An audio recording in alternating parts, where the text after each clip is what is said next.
Class 11 semester 2 এখানে তোমাদের কিছু মডেল কোশ্চেন আলোচনা শুরু হচ্ছে। 17টা মডেল কোশ্চেন আছে। যেহেতু তোমরা এই বছর প্রথম পরীক্ষা দেবে তার জন্য এই মডেল কোশ্চেনগুলো দেওয়া। দেখো মডেল কোশ্চেন নাম্বার 1, পরীক্ষার টাইম 2 ঘন্টা, ফুল মার্কস 40, কয় ভাগে? 2 নম্বরের কোশ্চেন 5টা দেওয়া আছে, 5 দুগুণে 10। এখানে কোনো কোনো কোশ্চেনে দেখবে অথবা দিয়েও দেওয়া আছে বা যে অথবা দেওয়া নেই। ক্ষয় বিভাগে আছে তোমার 3টে প্রশ্ন 4 নাম্বার করে 12। গ বিভাগে আছে 3টি কোশ্চেন 6 নাম্বার করে। এখানে কোনোটাতে অথবা দেওয়া আছে, কোনোটাতে অথবা দেওয়া নেই। তবে এটা নিশ্চিত থাকো প্রতিটা কোশ্চেনে একটা করে অথবা দেওয়া থাকবে, সে 2 নম্বরের হোক, 4 নম্বরের হোক বা 6 নম্বরের হোক, অথবা দেওয়া থাকবে। অনেক বড় সিলেবাস, অনেক শর্ট কোশ্চেন হয়, লং কোশ্চেনও অনেক হয়, সেই জন্য অথবা দিয়ে অবশ্যই দেওয়া থাকবে। প্রথমে যে কোশ্চেনটা আছে, ন্যায় সম্পর্কিত যে ম্যানুয়াল কান্টের বক্তব্য।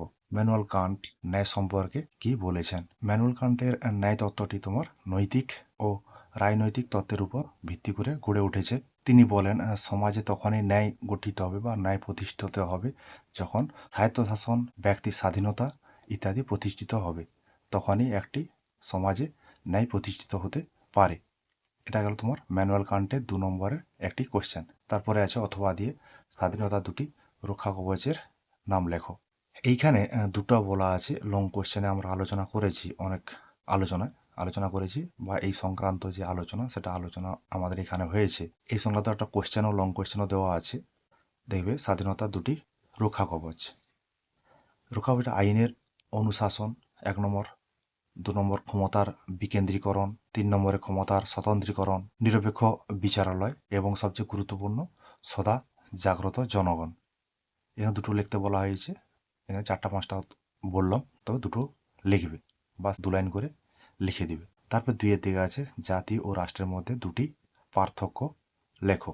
1 নম্বরে যে পয়েন্টটা হবে, জাতি ও রাষ্ট্রের দুটি পার্থক্যের মধ্যে জাতি হলো একটি মনস্তাত্ত্বিক ধারণা, কিন্তু অন্যদিকে রাষ্ট্রটা হচ্ছে একটা রাজনৈতিক বা আইনগত বাস্তবতা। 2 এ লিখবে জাতি ও রাষ্ট্রের যে পার্থক্য, 2 নম্বর পার্থক্যটা, জনসমাজের মধ্যেকার সম্পর্ক নিবিড় হলেই সেটা জাতিতে রূপান্তরিত হয়, কিন্তু অন্যদিকে রাষ্ট্রের অনেকগুলো উপাদান আছে, যেমন হচ্ছে ভূখণ্ড, নির্দিষ্ট ভূখণ্ড, জনসমষ্টি, সরকার এবং সার্বভৌমিকতা। এগুলো হচ্ছে তোমার জাতি ও রাষ্ট্রের মধ্যে দুটি পার্থক্য। তারপর 2 এর অথবাতে জাতির আত্মনিয়ন্ত্রণ অধিকার বলতে কি বোঝো, এইটা এখানে দেওয়া আছে। একটা যখন জাতীয় জনসমাজ নিজের স্বতন্ত্র রাষ্ট্র গঠনের চেষ্টা করে এবং সেই রাষ্ট্র গঠনের মধ্য দিয়ে নিজের যে রাষ্ট্রনৈতিক ভাগ্যকে নির্ধারণ করার চেষ্টা করে, তাকে বলা হবে জাতির আত্মনিয়ন্ত্রণের অধিকার। মানে একটা রাষ্ট্রে একটা জাতি থাকবে। এইভাবে 2 নম্বরের কোশ্চেনটা লেখার চেষ্টা করবে। এইখানে অনেক আলোচনা দেওয়া আছে, আলোচনা দেখতে পারো বা বইও আছে, দেখতে পারো। 3 এর দাগে আছে কর্তৃত্ববাদের দুটি বৈশিষ্ট্য লেখো। কর্তৃত্ববাদের দুটি বৈশিষ্ট্য লেখো। একে লিখবে কেন্দ্রীভূত নেতৃত্ব। এই যে কর্তৃত্ববাদী ব্যবস্থা, এই কর্তৃত্ববাদী ব্যবস্থায় একজনই মাত্র নেতা থাকে এবং সেই নেতার হাতে সমস্ত ক্ষমতাটা কেন্দ্রীভূত থাকে। 2 এ লিখবে সীমিত রাজনৈতিক বহুত্ববাদ। এই কর্তৃত্ববাদী শাসন ব্যবস্থায় বহুদল ও বহুমতের কোনো স্থান নেই, তার পরিবর্তে সীমিত বহুত্ববাদকে সমর্থন করা হয়েছে। এই যে কর্তৃত্ববাদী ব্যবস্থায় বহুবাদী যে দল আছে বা বহু যে রাজনৈতিক দলগুলো আছে সেগুলোকে মাঝে মাঝে দমন করা হয়, মানে কোনোভাবে যাতে মাথা ঝাড়া দিয়ে না উঠতে পারে তার ব্যবস্থা করা হয়ে থাকে। 3 তাকে অথবাতে আছে প্রত্যক্ষ গণতন্ত্রের বিলুপ্তির কারণ। একে লিখবে জনসংখ্যা বৃদ্ধি। বর্তমানে একটা রাষ্ট্রে এত জনসংখ্যা বৃদ্ধি পেয়েছে যা জনগণ যে প্রত্যক্ষভাবে রাজনৈতিক কার্যে অংশগ্রহণ করবে এরকম ব্যবস্থাটা নেই। এই জন্য প্রত্যক্ষ গণতান্ত্রিক ব্যবস্থাটা বিলুপ্তি হয়েছে বা অবলুপ্তি হয়েছে। 2 এ লিখবে রাজনৈতিক ক্ষেত্রে জটিলতা বৃদ্ধি। বর্তমান যুগে যে সরকারের কার্যাবলী, সেই কার্যাবলীগুলো এত জটিলতায় পরিণত হয়েছে বা জটিল হয়ে পড়েছে, যেখানে সাধারণ মানুষ কোনোভাবে ওই সরকারি যে কাজগুলো করতে পারছে না। তাই এই প্রত্যক্ষ গণতান্ত্রিক ব্যবস্থাটা অবলুপ্তি হয়েছে। 4 এ আছে মৌলিক অধিকারগুলি স্থিতিশীল কিন্তু নির্দেশমূলক নীতিসমূহ গতিশীল কেন? এই যে কোশ্চেনটা, এই কোশ্চেনটা হচ্ছে মৌলিক অধিকার ও নির্দেশমূলক নীতির যে পার্থক্য আছে সেই পার্থক্যের একটি পয়েন্ট বলা যেতে পারে।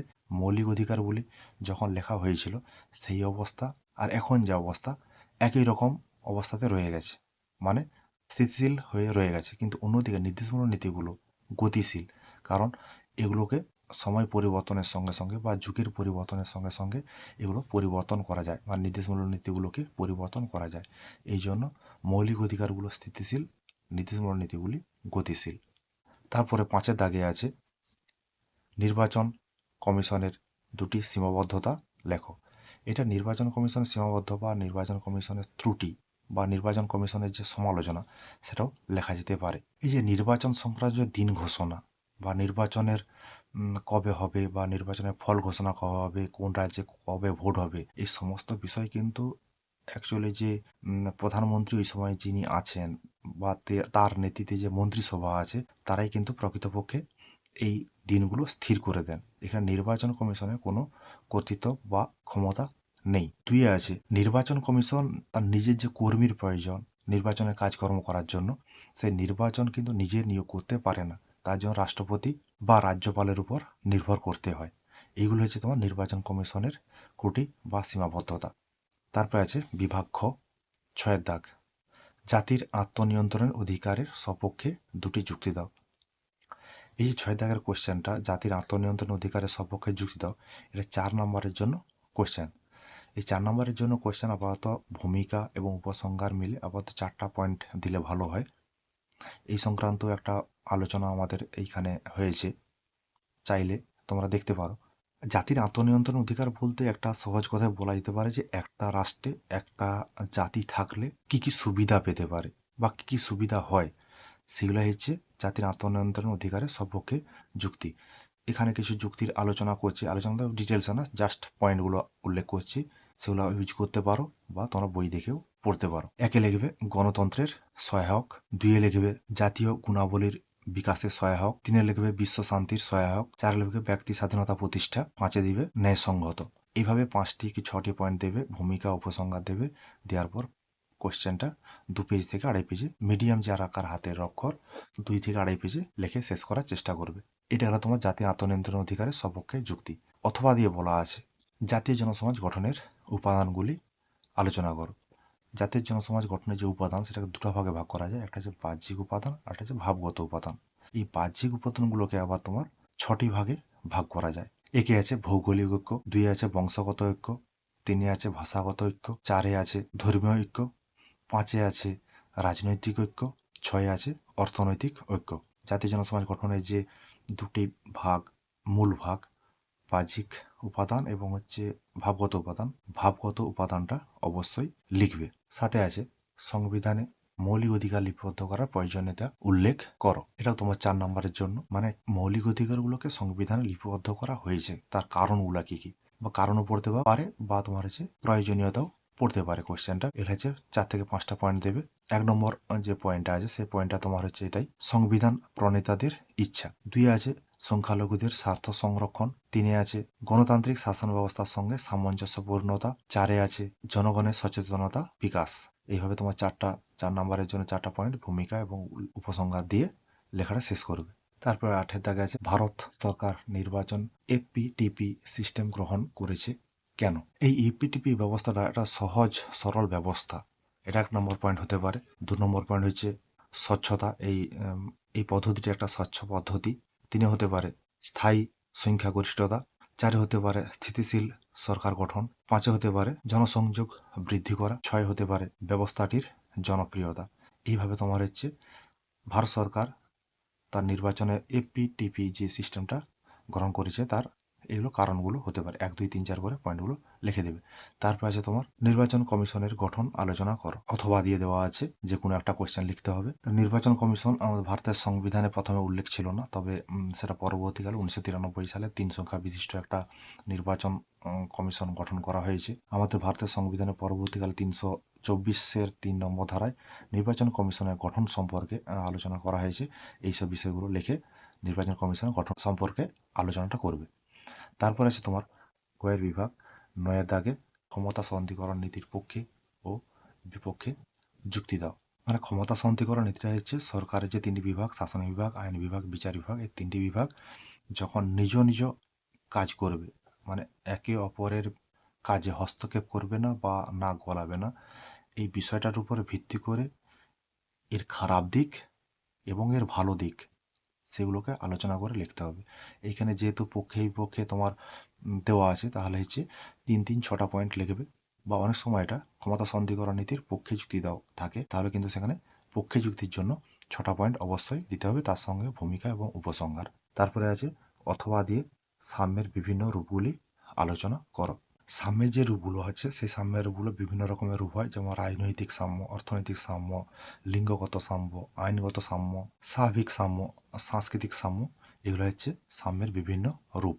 তারপর আছে 10 দাগে যে কোয়েশ্চেনটা, সর্বাত্মকবাদের সুবিধা ও অসুবিধাগুলি আলোচনা করো। সর্বাত্মকবাদ বলতে যেসব শাসন ব্যবস্থায় একজন শাসকের হাতে রাষ্ট্রের সমস্ত ক্ষমতা কেন্দ্রীভূত থাকবে, কোনো রকম বিরোধী মতামত দেখা যাবে না, জনগণের স্বাধীনতা নেই বললেই চলে, এরকম একটা শাসন ব্যবস্থাতে সুবিধা কী কী আছে তার এবং অসুবিধাগুলো কী কী আছে সেগুলো তোমার হচ্ছে আলোচনা করতে হবে। এইখানে একটা সুবিধা আছে এই কোয়েশ্চেনটায়, সর্বাত্মকবাদের সুবিধা অসুবিধাগুলো লেখো। সুবিধা 4টা বা 3টা, অসুবিধা 4টা বা 3টা দিলেই 6 নম্বরের লেখা কমপ্লিট। কিন্তু এখানে যদি সর্বাত্মকবাদের সুবিধা পড়ে, তাহলে সর্বাত্মকবাদের সুবিধার জন্য আপাতত 6টা পয়েন্ট এবং ভূমিকা এবং উপসংহার উভয়ই দিতে হবে। দিয়ে তোমার হচ্ছে সর্বাত্মকবাদের সুবিধাগুলি আলোচনা করো, সে লেখাটি কমপ্লিট হবে। এইখানে এই সম্পর্কে আলোচনা দেওয়া আছে, বিভিন্ন দিনে ভিডিওতে আলোচনা দেওয়া আছে, দেখলে দেখতে পারো, সহজভাবে বোঝানো আছে, বিষয়গুলো তোমরা ব্যবহার করতে পারো বা দেখতে পারো। 11 দাগে আছে গান্ধীজির অহিংস সত্যাগ্রহের ধারণাটি আলোচনা করো।